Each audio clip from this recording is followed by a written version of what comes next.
আমার কোনো ঈদ নাই। 11 বছর আগে নামাজ পড়তে যাওয়ার সময় আমার ঈদ চুরিই গেছে। আমি ওই দিন সবার মতো পাঞ্জাবি পরে নামাজ পড়তে গেছিলাম।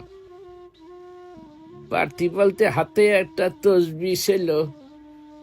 ওই তসবির দিকে মন দিতে দিতেই কোন ফাঁকে জানি আমার ঈদটা হারাই ফেলছি, টের পাই নেই। থানা পুলিশ করার মতো সঙ্গতি আমার বাবার ছিল না। তিনি বলছিলেন, মন খারাপ করিস না, সবারই থাকে না, এসে আমার ঈদটা তুই নিয়ে নে। আমি বললাম, আপনি ঈদ কোথায় পাবেন?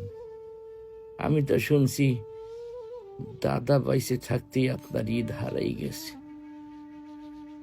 বাবা অপরাধীর মতো বললেন, তা ঠিক আছে, তবে তোর মার ঈদটা আমি চুরি করে রাখছি।